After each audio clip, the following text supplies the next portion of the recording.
Shalom, nama saya Evilia. Ya, kita jumpa lagi sore hari ini. Hari ini masih saya mau membahas tentang relasi. Masih ada hubungannya dengan relasi, karena saya sudah janji untuk bikin berseri-seri. Nggak akan habis nih. Masih ada hubungannya dengan friendship with God. Dan masih ada hubungannya dengan LD. Kita mengenal Tuhan melalui firman. Mengenal Tuhan melalui firman itu banyak cara. Salah satu caranya sore hari ini saya mau men-sharingkan tentang bagaimana kita mengerti Tuhan dengan membaca kitab suci melalui satu metode yang namanya kontekstual. Kontekstual itu berarti membaca firman terus mengerti latar belakang daripada pengarang atau penulis kitab itu menulis. Jadi kita mengerti background-nya, kita mengerti adat istiadat, peraturan, hukum zaman itu. Saya nggak pinter, cuman saya karena banyak baca, jadi saya banyak dengar, jadi saya tahu, dan saya cuma mau sharing aja, saya bukan ngajarin ya, saya cuma sharing aja. Sharing perikop ini saya dapat saat saya ngikut satu retret dengan Pastor Matthew Lin, ya, dengan Matthew Lin di Singapura selama 1 minggu. Dan salah satu sesinya adalah dia mengajak kita semua partisipan untuk mengerti, membaca kitab suci dan memahaminya, membaca kitab suci yang sulit untuk dimengerti. Ya, saya mau mulai dengan saya share dulu ya. Saya suka dengan doa ini. Doa Santo Anselmus. Saya punya banyak pengalaman dengan ini. Saya punya banyak pengalaman tentang ini. Kenapa itu dibalik? Jadi doa ini adalah doa di mana dikatakan, ajari aku untuk menemukanmu dan tunjukkanlah dirimu kepada mereka yang berusaha mencarimu, sebab aku tidak akan bisa menemukanmu, karena jika bukan karena engkau sendirilah yang mengajari aku bagaimana caranya. Dan aku tidak bermaksud untuk memahami agar percaya, melainkan aku percaya agar bisa memahami. Ini doa Santo Anselmus yang sangat terkenal. Saya nggak tahu brothers and sisters udah pernah belum mendengar doa ini, tapi saya sering mendengarkan doa ini, dan ini adalah salah satu yang menjadi pegangan saya pada saat di dalam perjalanan saya setiap hari sejak saya mengenal pembimbing saya lah. Pokoknya dia banyak pakai cara ini. Pokoknya dia bilang, kamu belajar bukan dari siapa-siapa, tapi belajar dari Yesus. Jadi Yesus sendiri yang menjadi guru kamu, dan kamu minta dia untuk menunjukkan siapa dirinya buat kamu. Lalu saya juga mau mulai dengan satu ayat di mana ini udah ke-share belum ya? Belum ya? Kemana nih? Waduh. Belum ke-share ya tadi ya? Ini. Jadi ayat ini tetap menjadi acuan saya selama beberapa seri ini. Matius 10 ayat 16 yang katanya begini, lihat aku mengutus kamu seperti domba ke tengah-tengah serigala. Sebab itu hendaklah kamu cerdik seperti ular dan tulus seperti merpati. Pemahaman ini baru saya dapat sesudah saya baca doa Anselmus itu, dan saya mengalami beberapa tahun perjalanan sampai saya sampai kepada pemahaman ini. Jadi pada saat saya mendengarkan bagaimana kita memahami kitab suci yang sulit pun, saya masih belum dapat nangkep satu secara total, tapi saya berjalannya waktu dengan banyak membaca, mengerti, berdoa, mohon supaya Tuhan tunjukin, saya merasakan saya mendapatkan ini dengan link ayat ini.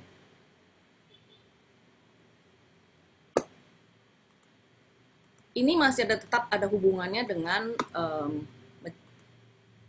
rasio. Jadi kita mengerti Allah dengan akal budi kita. Saya mau mulai dengan Santo Anselmus ya. Saya mau mulai dengan Santo Anselmus. Dia adalah teolog atau pujangga gereja Katolik ya. Dia pujangga gereja Katolik dan dia itu pernah menjadi uskup agung di Canterbury ya, Inggris. Dia sendiri berasal dari Italia. Yang paling menjadi pengajaran yang terpenting adalah itu tadi, bahwa saya percaya supaya saya mengerti. Sebelumnya saya pikir saya mengerti, baru iman saya bertambah. Tetapi setelah saya baca dari Santo Anselmus ini, pengajarannya dan pandangannya, saya mengerti bahwa dia punya satu prinsip bahwa saya percaya supaya saya mengerti. Jadi bagi dia, iman itu adalah yang terpenting. Harus punya iman dulu, baru kita belajar, kita mengerti, supaya iman kita itu menjadi lebih dalam. Jadi dikatakan iman adalah langkah awal untuk mengenal Allah, bukan sebaliknya. Jadi iman adalah titik tolak untuk mencari Allah. Jadi dengan iman kita bertitik tolak dengan situ mencari Allah dengan akal budi kita. Juga saya mau link dengan apa yang pernah saya baca tentang ensiklik yang dibuat Yohanes Paulus kedua ya, Santo Yohanes Paulus kedua, tentang iman dan akal budi ya, fides et ratio. Jadi di situ dikatakan bahwa iman adalah sesuatu yang iman tanpa akal budi adalah sesuatu yang dapat membuat orang menjadi superstisi. Iman tanpa akal budi akan membuat orang menjadi orang yang percaya kepada tahyul. Sebaliknya, akal budi tanpa iman akan menghasilkan orang yang percaya akan membuat orang menjadi kepada satu nihilisme atau relativisme. Jadi sebenarnya nggak ada artinya kita punya akal budi tapi kita nggak beriman. Dan ini juga membuat saya mengerti pada saat dulu waktu beberapa puluh tahun yang lalu saya daftar di KPKS di Gedung Gajah. Itu waktu mau masuk di sana kita dites. Lalu habis dites kita diinterview. Dan yang membuat saya terkaget-kaget adalah bahwa selama interview itu ada yang tidak diterima. Salah satu teman saya tuh nggak diterima. Dia pelayanan udah lama waktu itu. Saya waktu itu baru keluar dari KKKA. Jadi pelayanan saya tuh belum banyak. Jadi saya cuma hanya belajar di KKKA ya. Yang waktu itu menarik saya di KKKA adalah pengajaran karena setiap minggu ada pengajaran. Jadi saya tertarik ke KKA, jadi saya masuk di sana. Dan saya baru keluar dari KKKA dan membuat saya kepingin belajar, lalu saya daftar di KPKS. Salah satu teman saya tuh nggak lulus. Dan itu menjadi pertanyaan, dan dia juga marah-marah. Masa orang mau belajar kitab suci aja nggak diterima, gitu kan. Lalu ya kita juga nggak ngerti waktu itu. Dan sudah beberapa bulan saya ketemu sama pastor yang interview, saya tanya sama dia, lalu dia bilang kalau orang masuk ke KPKS, imannya nggak kuat, dia bisa jadi ateis. Saya cuma terima itu aja karena saya nggak berani nanya apa-apa. Lalu ya sudah, belajar pada semester 4 atau 5, ada satu pastor yang namanya pastor Robert saya lupa namanya. Dia adalah dosen yang suka sekali muterin film-film. Film-film yang dia puterin adalah dari Net Geography ya. Jadi film-film tentang penemuan-penemuan dari misalnya kapal Nabi Nuh yang ditemukan ada di mana dan itu menjadi satu bahan kita kuliah waktu itu. Dan pada saat dia cerita bahwa ini kapal Nabi Nuh ini udah ditemukan nih. Di Net Geo dibilang bahwa kapal Nabi Nuh ditemukan. Lalu bagaimana kamu menanggapi iman kamu dengan firman Tuhan atau kitab suci yang kamu baca nih sekarang, ya kan? Gitu. Dan seterusnya. Dan di situ dikatakan bahwa kalau kita nggak punya iman, dengan banyaknya penemuan kapal Nabi Nuh dan sebagainya, kita akan menjadi satu orang yang percaya kepada ilmu aja, percaya kepada pengetahuan aja, tanpa percaya bahwa itu semua adalah mujizat. Bahwa Tuhan sanggup menurunkan hujan selama 40 hari 40 malam. Gitu. Jadi itu hanya sekedar sebagai gejala alam. Itu kata dia. Well, itu saya masih belum bisa nangkep juga nih karena saya waktu itu belum kenal dengan Santo Anselmus ini dan doanya saya belum kenal. Jadi saya hanya menerima itu sebagai satu pernyataan. Oke, berarti iman. Jadi mengapa di KPKS itu nggak diterima? Karena mungkin imannya itu tergoyahkan kalau nanti dia banyak dikasih tahu tentang hal-hal yang ternyata, oh ini ternyata bukannya mujizat, ini ternyata adalah kenyataan. Karena alam, karena apa, Laut Merah terbelah itu juga karena gejala alam dan sebagainya, itu semua kita dikasih tahu, dibeberin gitu loh. Nah itu yang membuat kenapa juga saya pikir mungkin JP itu membuat satu ensiklik yang namanya Fides et Ratio, ya, iman dan akal budi. Nah, balik kepada Santo Anselmus tadi dikatakan bahwa iman adalah langkah awal atau titik tolak untuk mencari Allah. Lalu di situ juga pemikirannya yang terutama adalah dia katakan bahwa yang saya suka dari Santo Anselmus adalah dia bilang iman yang mendalam disertai dengan pengetahuan akali akan memberi suatu pandangan yang lebih mendalam atas segala sesuatu. Ya, memberi pandangan yang lebih mendalam atas segala sesuatu, baik tentang Allah, tentang manusia maupun tentang dunia. Jadi ilmu pengetahuan hendaknya membuat manusia lebih bijaksana. Ilmu pengetahuan atau akal budi hendaknya membuat manusia lebih bijaksana. Kalau kita baca di Amsal banyak kan yang dikatakan bahwa kebijaksanaan itu bisa dipelajari. Kebijaksanaan bisa dipelajari dan kita harus belajar untuk itu. Nah, saya mau ngajak kita semua untuk merenungkan Matius 5 ayat 38 dan 48. Kalau di Matius 5 ayat 38 dan 48 ini saya tampilkan aja, terus kita baca sama-sama. Ya, kita baca sama-sama Matius 5 ayat 38 dan sampai 48. Kamu telah mendengar firman, mata ganti mata dan gigi ganti gigi. Tetapi aku berkata kepadamu, janganlah kamu melawan orang yang berbuat jahat kepadamu, melainkan siapapun yang menampar pipi kananmu, berilah juga kepadanya pipi kirimu. Dan kepada orang yang hendak mengadukan engkau karena mengingini bajumu, serahkanlah juga jubahmu. Dan siapapun yang memaksa engkau berjalan sejauh 1 mil, berjalanlah bersama dia sejauh 2 mil. Berilah kepada orang yang meminta kepadamu dan janganlah menolak orang yang mau meminjam daripadamu. Kamu telah mendengar firman, kasihilah sesamamu manusia dan bencilah musuhmu. Tetapi aku berkata kepadamu, kasihilah musuhmu dan berdoalah bagi mereka yang menganiaya kamu. Karena dengan demikianlah kamu menjadi anak-anak Bapamu yang di surga, yang menerbitkan matahari bagi orang yang jahat dan orang yang baik, dan menurunkan hujan bagi orang yang benar dan juga orang yang tidak benar. Apabila kamu mengasihi orang yang mengasihi kamu, apakah upahmu? Bukankah pemungut cukai juga berbuat demikian? Dan apabila kamu hanya memberi salam kepada saudara-saudaramu saja, apakah lebihnya daripada perbuatan orang lain? Bukankah orang yang tidak mengenal Allah pun berbuat demikian?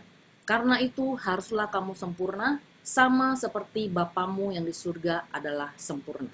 Itu tentang perikop 5 ayat 38 sampai dengan 48. Kita mulai dengan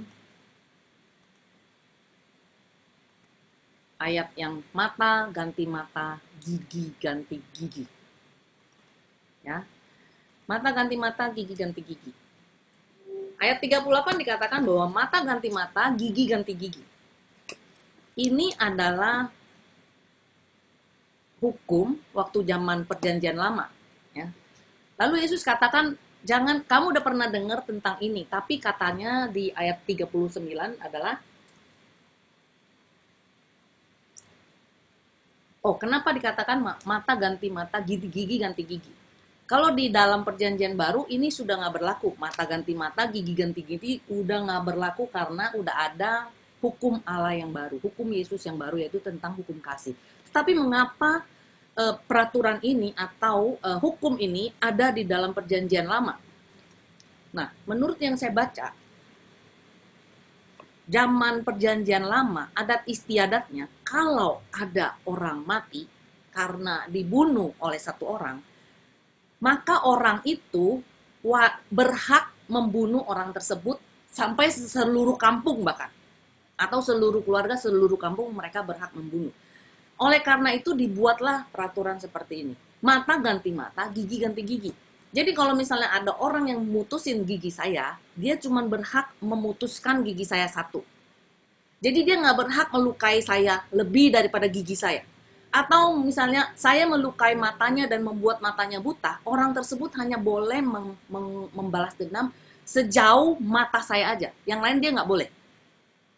Itu kenapa dibikin hukum ini, supaya terjadi keadilan, nggak terjadi balas dendam yang berlebihan. Zaman itu. Karena waktu zaman itu, kalau orang sampai dibunuh, dia boleh bunuh. Dia bisa bunuh. Bahkan di dalam perjanjian lama, ada tempat yang khusus dibuat, kalau orang yang mau dibunuh dan dia belum mendapatkan kepengadilan, dia boleh lari ke daerah itu, dan orang tidak boleh bunuh dia. Jadi zaman dulu, zaman perjanjian lama itu, hukumnya itu benar-benar hukum alam. Jadi siapa yang kuat, siapa yang boleh balas dendam. Makanya kenapa dibuat hukum ini, mata ganti mata, gigi ganti gigi. Supaya terjadi keadilan, supaya tidak terjadi kesemena-menaan, kesewenangan atau yang berkuasa yang punya kuasa yang lebih berhak melakukan yang menekan yang lebih tidak, yang menekan yang lemah. Jadi ayat 39 juga dikatakan, janganlah kamu melawan orang yang berbuat jahat kepadamu, melainkan siapapun yang menampar pipi kananmu, berilah juga pipi kirimu. Saya mau katakan ini, saya juga baru mendapatkan pencerahan itu pada saat Pastor Matthew Lin berkata seperti ini. Sekarang kita bayangkan, apa yang mau Yesus katakan dengan ayat ini? Ini perkataan Yesus loh ya. Kalau ada yang menampar pipi kananmu, ya pipi kanan, beri juga pipi kirimu. Sekarang kita bayangkan pada saat kita berhadapan nih ya, pada saat kita berhadapan. Saya berhadapan dengan Shani misalnya. Kalau saya mau menampar pipi kanan Shani, apa yang harus saya lakukan? Pipi kanan Shani ada di sebelah kiri saya kan? Betul nggak? Jadi kalau saya mau menampar pipi kanannya, saya harus menampar dengan bukan telapak tangan saya, tapi dengan ini, yang belakang telapak tangan saya. Jadi kalau saya menampar pipi kanan Shani, yang saya harus lakukan adalah saya lakukan begini. Betul? Ya. Kalau begini bagi kita itu adalah sesuatu hal yang merendahkan, meremehkan. Ah, siapa sih lu? Ah, apa sih kamu ini? Ini sebelah di apa ya namanya? Di selepet apa di apa namanya kalau kita memukul dengan belakang tangan kita, bukan dengan telapak tangan, ya. Lalu Yesus katakan, kalau ada yang menampar pipi kananmu, kasih pipi kiri. Ya, bukan diartikan secara harafiah. Jadi kalau misalnya kita ditampar sebelah kanan, kita kasih lagi pipi kiri. Bukan, Yesus nggak mengajarkan seperti itu. Ini salah satu penafsiran ya, salah satu penafsiran. Jadi banyak juga orang yang menafsirkan bahwa kita harus sabar, kita harus menerima. Ya benar, kita harus sabar, kita harus menerima, kita harus rendah hati, nggak boleh membalas yang jahat dengan yang jahat. Itu tadi 39, betul. Tapi yang tersembunyi dari sini adalah, Yesus mau katakan, kalau kamu berhadapan dengan orang yang lebih berkuasa, dan kamu tidak bisa melawan, ya, kamu bisa pakai cara lain untuk melawan. Jadi kalau kita tampar dengan telapak tangan, itu artinya setara kan? Kalau kita tampar dengan balik tangan ini, itu artinya kita diremehkan, kita dianggap rendah. Oke? Nah, bukannya supaya kita kalau dianggap rendah terus kita lawan, bukan. Maksudnya Yesus di sini adalah kalau kamu diremehkan, kamu diberikan tindakan ketidakadilan, kamu itu jangan terima aja. Tapi kamu harus cerdik dan kamu harus tulus di dalam menerima perlakuan ini. Kamu bisa katakan bahwa kamu memandang rendah saya, bagaimana kalau kamu orang yang tinggi, orang yang besar, orang yang punya kuasa, masa kamu memandang rendah orang dengan menampar seperti ini? Bagaimana kalau kamu menampar dengan begini? Apakah kamu tidak malu begitu? Jadi Yesus mau katakan kita harus pikirkan dengan kebijaksanaan kita, dengan akal budi yang Tuhan kasih, dengan cerdik, dengan tulus, kita mencoba untuk menyadarkan orang yang punya kuasa, orang yang punya kekuatan, supaya mereka tidak melakukan kewenang-wenangan atau tidak melakukan tindakan yang memeras orang yang lemah dan sebagainya. Itu yang Yesus mau katakan dengan ayat ini. Kesetaraan, ya. Bukan kalau kita dianggap rendah terus kita semua terima aja. Enggak, lama-lama kita mati. Yesus nggak mau kita mati. Yesus mau kita hidup. Dia bilang, kamu aku lepaskan di tengah serigala supaya kamu bertindak cerdik dan tulus. Jadi bukannya kita diam-diam aja kalau mau dimatiin orang, kita terima. Semua orang mati nanti. Semua orang Kristen akan mati kalau kita artikan secara harafiah begini. Tapi Tuhan bukan itu maksudnya. Yesus bukan bermaksud seperti itu. Tetapi kita coba menyadarkan orang tersebut dengan cara yang bijaksana. Supaya orang itu menyadari kesalahannya. Ya. Itu ayat 39. Lalu 41 dikatakan, siapapun yang memaksa engkau berjalan sejauh 1 mil, berjalanlah bersama dengan dia 2 mil. Peraturannya ini berlaku waktu itu, siapa yang berhak membuat orang berjalan sejauh 1 mil. Jadi tentara Romawi saat itu punya hak untuk memanggil orang Yahudi untuk membantu mereka memikul beban. Dan memikul beban itu sepertinya seperti budak berjalan sejauh 1 mil. Ya, itu punya peraturan.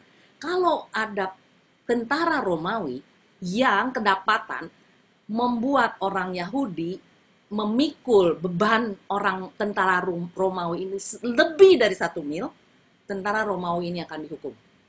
Itu latar belakangnya kenapa ada ayat ini. Ngerti ya maksudnya? Jadi kalau ada tentara Romawi yang kedapatan membuat atau memaksa orang Yahudi untuk memikul bebannya lebih dari 1 mil, tentara Romawi ini akan dihukum.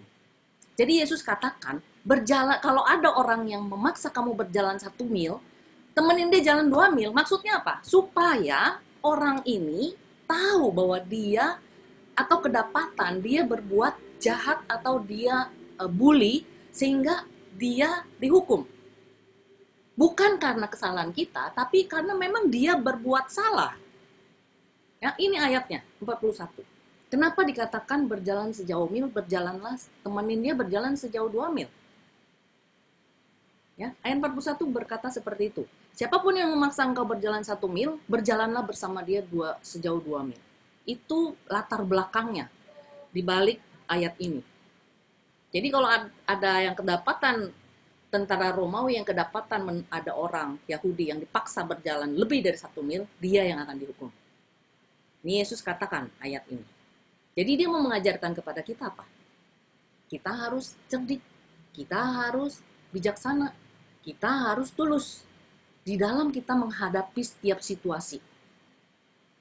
Ya, di samping kita memang harus tidak berbuat jahat, tidak membalas perbuatan jahat orang lain, tapi mendoakan. Tapi kita juga jangan sampai kita mati karena kita nggak berbuat apa-apa. Padahal perintah Yesus adalah cerdik, tulus. Jangan kita membiarkan orang jahat tetap melakukan kejahatan tanpa kita berbuat apa-apa. Malahan kita menjebloskan orang jahat itu. Karena kita tidak berusaha untuk membuat mereka sadar atau membuat mereka bertobat. Itu loh maksudnya. Ya.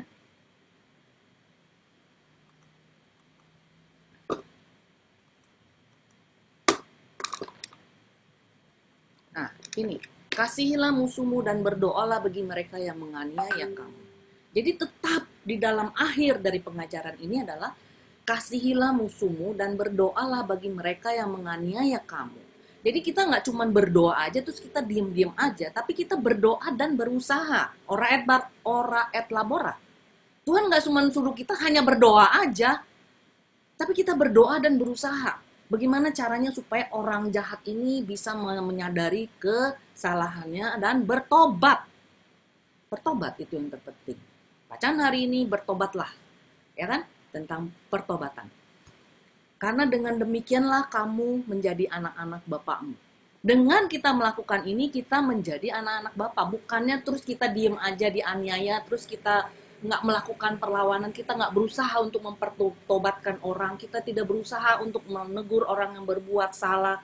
Itu bukan yang dikehendaki Allah, saya pikir. Bukan yang dikehendaki Yesus dengan perikop ini. Ya. Karena Tuhan itu menginginkan keadilan. Ya kan? Dia itu baik. Ya. Di sini ayat 45. Yesus itu Allah adalah orang yang menerbitkan matahari bagi orang yang jahat dan orang yang baik. Dia juga menurunkan hujan bagi orang yang benar dan orang yang jahat, orang yang tidak benar. Karena itu haruslah kamu sempurna sama seperti Bapamu yang di surga adalah sempurna. So, kita disuruh minta untuk menjadi sempurna, kita disuruh minta untuk menjadi baik, kudus. Kalau ini ayat setaranya 48 adalah kuduslah engkau karena aku adalah kudus. Jadi kita diminta untuk tidak menjadi sempurna-sempurna apa, tapi berusaha melakukan apa yang dikehendaki Tuhan. Melakukan kehendak Tuhan. Jadi kalau Yesus mengatakan firman ini hari ini, ditampar pipi kanan, kasih pipi kiri, jangan kita bego-bego, kasih begitu. Tapi kita harus cerdik dan kita harus tulus di dalam mempertobatkan orang yang berbuat salah. Tentunya dengan sikap sikap Allah yang ada di dalam diri kita, dengan fraternal correction, dengan lemah lembut, dengan nada yang tidak ngajak berantem gitu kan. Itu sebenarnya yang dikehendaki Yesus dengan ayat ini. Jadi saya pikir dengan akal budi, dengan segala yang Tuhan sudah berikan kepada kita, termasuk otak kita untuk berpikir, mencari tahu, dengan Santo Anselmus yang mengatakan bahwa iman adalah langkah awal yang mencari pengertian.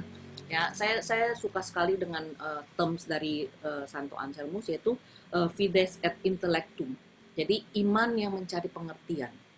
Jadi bukannya saya nggak mengajak brothers and sister untuk pakai otak terus, tapi beriman dulu untuk mencari pengertian. Fides et intellectum. Ya, itu yang saya bisa sharingkan pada sore hari ini, tentang bagaimana kita memahami ayat-ayat yang sulit, atau bagaimana kita memahami apa yang Tuhan Yesus kehendaki untuk kita lakukan. Mari kita berdoa dalam nama Bapa dan Putra dan Roh Kudus. Amin.